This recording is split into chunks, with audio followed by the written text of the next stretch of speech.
Now guys, just before we start this video, I just wanted to quickly remind you to join our AFL Fantasy and AFL tipping comps. The codes are on screen right now.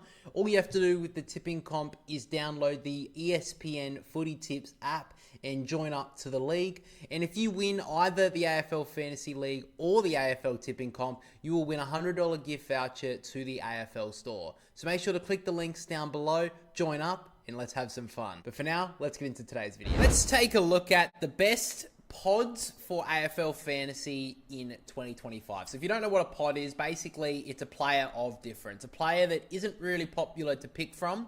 Sort of like a diamond in the rough, I would say. But I wanted to go through, I think I've got 9 listed here.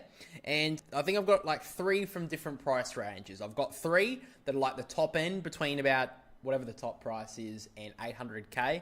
I've got 3 players under 800k to about 450, and then I've got 450 to basement. What I class as someone who is a player of difference is someone that is owned by less than 6%. So first of all, the most expensive player I have here who is under 6% ownership is Max Gawn. $1.15 million.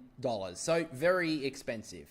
I think he's one of the most expensive ruckmen. I think this guy is ready for a massive season again. Yes, there is some concern over the fact that he did have a weird injury. He had an injury to his voice box in the preseason.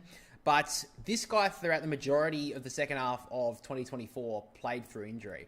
He was playing like a mummy half the time. He had so much strapping on his body that he was hardly getting through a game. And he still averaged over 110. I'm going to tell you, I don't think a voice box is going to keep Max Gawn out of round 1. Now, to be honest, I think the majority of the reason why his voice box hurt is because of the amount of interviews he had to do throughout the season, put out every single spot fire that all the other Melbourne players are doing. I think Max Gawn, he's only owned by 5.5% at this stage. I think he's in for a great year. I would not have too many concerns about picking him up. If you want to go for someone a little bit different, I think Max Gawn's a good person to put down.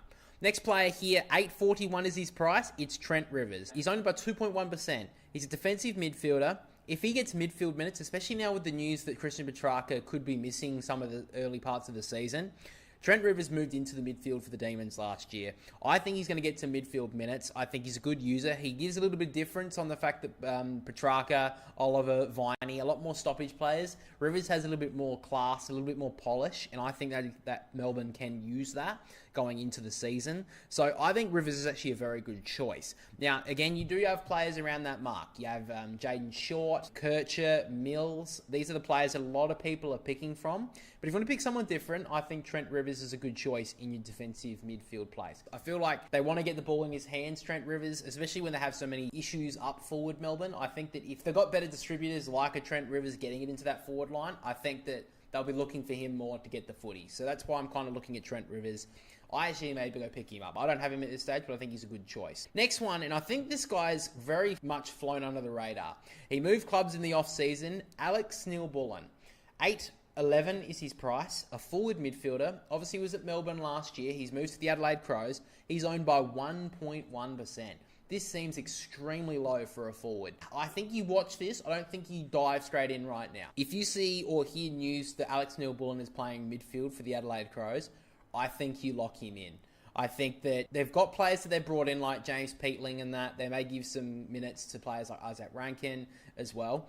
But I think Alex Neil-Bullen brings a little bit more toughness to that midfield group for the Crows. I think that he wants midfield minutes. If he's averaging 90 to 100, I see he can do that, but he has to be playing midfield. If he's playing far forward or whatever, I would avoid. Now, under 800k, the first player I've got, no one is owning this guy. He was one of the highest priced forwards last year.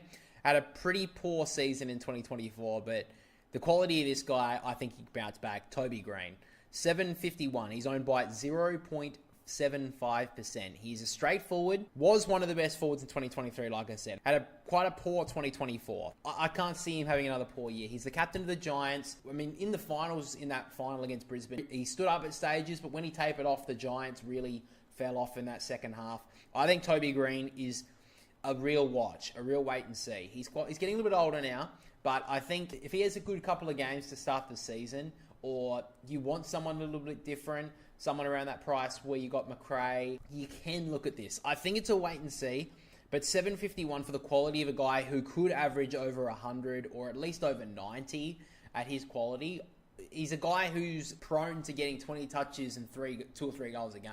This guy's been All-Australian a couple of times. I think if you are going to get him as well, I think he's good for at least a price jump of maybe 100k mid to early season. It's a wait and see, but I do like Toby Green at this stage. Next, we've got 671. He's a forward midfielder, plays for St Kilda. This is Darcy Wilson. 2.3% ownership, so not owned by a lot of people. Now, we did talk about him when we were looking at our mid-price players to look at. I don't mind Darcy Wilson here. The problem is that Filippo probably takes that spot from people in fantasy because he's cheaper.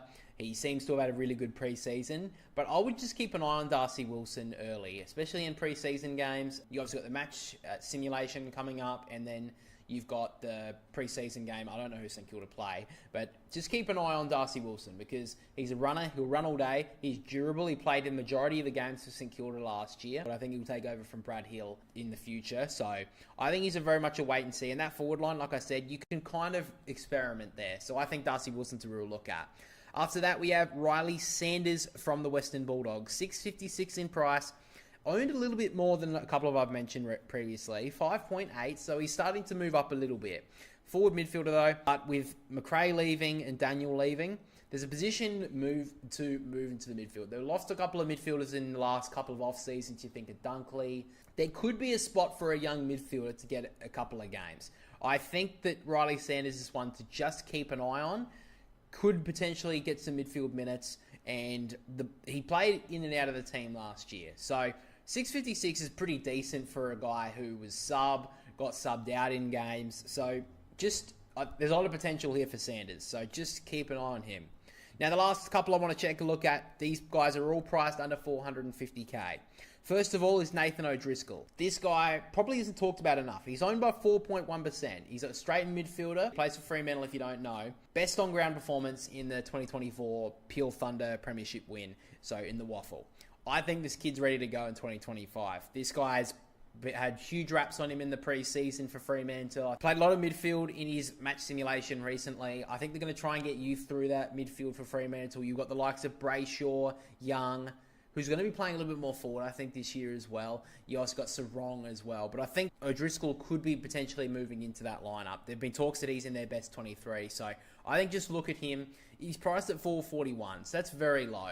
If he can average around 65, 70, he's looking around 600k, and then eventually you can upgrade from that around that 6 to 8 round mark. Another one here is Jack Carroll. 411, 0.8% ownership forward midfielder. Is at the Saints. He played for Carlton last year before getting delisted. St Kilda took the chance on him. I really liked the look of this guy when he played for Carlton last year. Now, a lot of the time he played as the sub.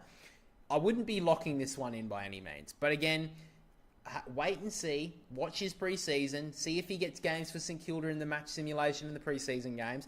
If he does, then potentially use this guy.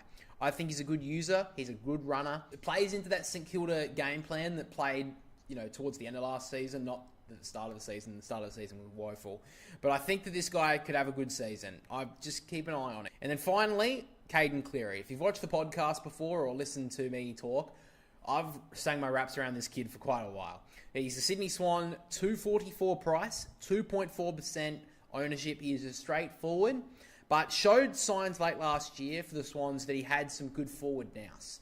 Now, as a small forward, Sydney kind of need that, I think. Tom Papley hard carries that small forward line with Will Hayward. I think they need that third guy. And I think late in the season when Tom Papley was injured, I felt like this guy had some skill. Now, he got taken out in the final series, which is sort of fair enough. I actually thought he should have been playing in the final series, but I understand why he was taken out. But I think there is a role for a small forward for Sydney this year. Wait and see if he's in the team. He had a good 2K time trial a couple of months ago. So this is like when the rookies returned. He had a couple of good games for the Swans last year. Sydney usually try to get some games into young kids. I think there's a spot for him. Now, this is a wait and see, but just keep your eyes peeled on Caden Cleary. But guys, those are my pods for AFL Fantasy in 2025.